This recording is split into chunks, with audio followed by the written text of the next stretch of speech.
This is Abe Friedhanser from Awards Watch, and I'm thrilled to be speaking with artist Sophie Kipner, director Alexandria Jackson, and producer Courteney Cox about their film Sophie and the Baron, which is on the Oscar shortlist for Best Documentary Short. How are you all doing today? Great. So great. How are you? I'm good. Thank you for asking, and thank you for taking the time to speak with me today. This is the story of an unlikely friendship in collaboration between Sophie and Baron, but I'm curious what brought the three of you together to make this project? Well, Sophie roped me in the very beginning, knowing that I was a photographer, and she had met Baron Wolman in a bar in London, and they had an immediate friendship and just really got along. And then when he left, she realized that he was the photographer that had shot some of the most iconic pictures of all time that she had been collecting, hoping to interpret one day. So it was this really fortuitous meeting. I have a background in photography, and Sophie's my cousin, so she introduced us.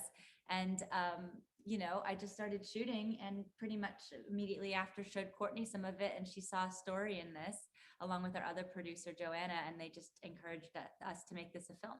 It was many layers and levels of friendship and mentorship, and also, like you said, unlikely sort of collaborations. I mean, we're all friends and we've known each other for such a long time, but at the same time, doing, a project together with people you love and all the different levels of it, it's pretty amazing. Yeah. Oh, yeah. Well, I've known them for not my whole life, for their whole life. They haven't known me for mine. But yes, so Alex and I have worked together before. I directed this film. She gave me my first job called Tall Hot Blonde. Ever in she film. Was incredible and incredibly helpful, and it was so much fun. That was really so much fun. Yeah. So we just love hanging out together. We love working together, and I'm like her big sister and sometimes her mother. Big sister for sure. And also knowing, having Courtney's support and encouragement and how she championed it from the beginning for myself as well, but also she has always seen Alex's talent and encouraged it and pushed her to keep going. And I think you saw something right from the beginning, just as Alex kind of saw something when Baron and I were together, and we all supported each other. A bunch of layers of mentorship going on in this film. That's really nice to see. And I know that sadly Baron died a little over a year ago. How do you think he would be responding to this film's success? Well, he loved the film. But he would be thrilled at the success. But he saw it the day before he had passed. Mm-hmm. And I think he watched it 3 times, you said. Yeah. But he would be thrilled because he was so thrilled. Even in the making of it, he was so overjoyed with their friendship, her interpretation of his work. And I mean, even, you could see him. He found out he had ALS 6 months before he passed away. And that's a really hard thing to watch when you see someone start to lose their voice. And it's so nice that art can tell his story. Yeah, and people loved him, and the people who we've met through him, who are friends of his, or people coming out now who have been people who admired him, and he would make them feel good. And they're like saying to us, Alex really captured who he really was, who we fell in love with as a mentor and friend. And I think he loved how Alex portrayed him and his legacy. And he would have been loving this. Well, he was really involved in the edit process, as was Courtney, and shaping this story. And he would be giving me shit. Giving me a hard time for misspelling Jimi Hendrix or things like that. There was because the world shut down, and he soon after lost his ability to speak. And this was something that he really looked forward to being involved with. And he watched, 30 cuts of the thing. So there was a constant back and forth with all of us and Baron, which was really special. And I think his love of it encouraged the next steps to happen, and made you excited about what you'd done. And we were all very excited. That's really good. I think that warmth comes across in the film, which is nice. And while there's obviously a great spotlight on the collaboration, Sophie, do you appreciate the fact that this film gives us a great spotlight to the work that you do, to blind contour work? Thank you. Yeah. What was the question? Do you think that this film gives more of a spotlight to the work that you do specifically with Blind Contour? Oh, I think for me, it was never with that intention. I found blind contouring so helpful for me to help me get out of my own head when I felt I was up against roadblocks with other creative forms. And so it just helped me feel excited about painting and feeling less judged by myself. And I think in doing that and in loving it, I didn't really have any plan for what would even come with it, but I found it great for myself. And let's put it this way. We cook together every Friday night. It's kind of a girls' night. And she's never available because she's got so many commissions. So we're lucky today we get her because Alex's birthday was yesterday, and it is special. I love our time together making food. I don't do any of the cooking. I just sit there and talk and drink on the side. she couldn't be telling more of the truth. I mean, it's not even like, okay, you guys cook and I'll clean. You just get Sophie's entertaining personality. What are you making tonight? Tonight, Alex really wanted this for her birthday. I'm making 2 baked chickens. You want the mashed broccoli? Is that what you want? I really do. Not the one with the garlic from Craig's. No, I want the one Okay, I got to make mashed broccoli She's and a such salad. good. she's an incredible chef. Well, that's It's what crazy. lockdown did for me. She's amazing. Piano, cooking, and Tennis. getting better at tennis. It's so good. And Instagram. I make little. and we made this films. movie too during lockdown. All But very my impressive. Piano is a musician and he's incredible. He did the music for the film. His name is Joel Taylor. And just a little small story about Joel. He doesn't do that for a living, but because we met one night and he played for this incredible group we had. Haim was here, and it was just incredible. Taylor Swift was here, whatever. So many people. But I played the piano with Elton John because my friend Ed Sheeran invited him over for dinner. And I said, Joel, please teach me Tiny Dancer in 1 minute because he's on his way. And Joel comes over and he teaches it to me. We literally had 20 minutes, maybe. And all of a sudden, ding dong, the doorbell rings. Joel passes Elton.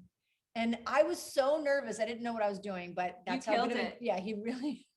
So good. We That love Joel. He composed he's a great friend of all of ours, and He scored it, and He scored it, and he played every instrument on the score, every single one. And he has, the film closes with his song, which Yeah. is such a beautiful song. And his on grandfather and my yeah. grandfather knew each other from many years ago in Australia in the music business. So it's we're all meant to be friends and collaborators. Sophie's brother has Harry Kipner Rackets has music in the film. Our friend Mana Gem, the Rolling Stones, loved Baron's work and watched the film, and we're happy to give Sympathy for the Devil. So we have a really strong. That doesn't happen. We're really lucky to have this wonderful music piece to what I think does Baron's photographs justice, is having these really iconic songs and then also really great strong score.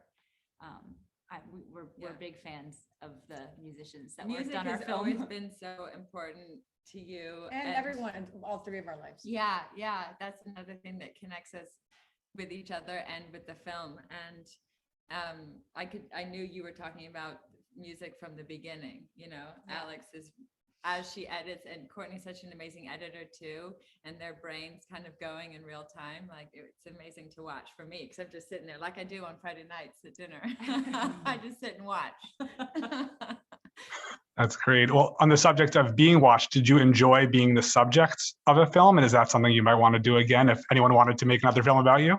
It's very strange. I'm not, it's not, I'm certainly not used to it. And, it's a weird feeling seeing my face so big. I don't know think how you do anybody it. really enjoys someone watching you be yourself. Yeah. But that's why it was so perfect for this film, because Alex and her, they're so close that she didn't even probably notice, or if she did, she's so used to Alex with her camera floating around. I don't like it as much when Alex films me. I get mad at her, but it was really, it allowed her to be completely herself. And that's what is so incredible. One of the incredible things about the film is getting to know Sophie That then in otherwise, what? You may not ever get to know her if it wasn't for this film. You'd just know her art, but you didn't get to see her process, and that's really special. Yeah. And that could only have happened with Alex shooting it, I think. Well, and then you also telling me to keep going and make it a film. So that, you know, it was. But having you capturing it in the first place, because like what Courtney said exactly, I could ignore her and just talk my crazy talk. And that wasn't me doing it. I mean, I didn't think anyone was going to see it. You know, like that was me just talking to her like I would on a normal day she'd visit in my studio. And so thank God you did it. I don't know if you're going to want to do it again, but I think she's going to make, I mean, I think people want to get to know her in all ways now because of that, not just her art. Yeah. She's invited to other people's houses for dinner that she won't do anything. Well, so you premiered this film at South by Southwest last year, and now it's officially a Disney original documentary, which, what exactly does that mean, and when and where can audiences expect to see this in the future? Well, we'll be on Disney Plus in a couple months, but yes, we're honored and like blown away that we're Disney's first original documentary. Very exciting. Marjan at Disney is putting together a wonderful collection of documentary films, and yeah, we're there first. Such a cool thing. That's awesome. And how does it feel to be on the Oscar shortlist? I mean, I can't even believe it. I think we're, you know, Incredible. It wasn't ever our intention, you know, in making this thing we just wanted to, you know, work together and have we feel like it's Baron orchestrating it from upstairs. That's really, really nice. His spirit's with us, celebrating. It's he's just fun. He really loved the vodka tonic. He's definitely having one up there. Yeah. Listen to him all the time. I hear his voice, and even with so much of what Alex has captured and all of his sayings, you know, really, I hear it with me a lot. Yeah, just say yes, and his positivity and allowing Sophie to, you know, she was very brave in asking him if she could interpret. He has some of the most iconic images of, you know, rock images of our time, and he loved her work, you know, but she was a newer artist, and he said, of course.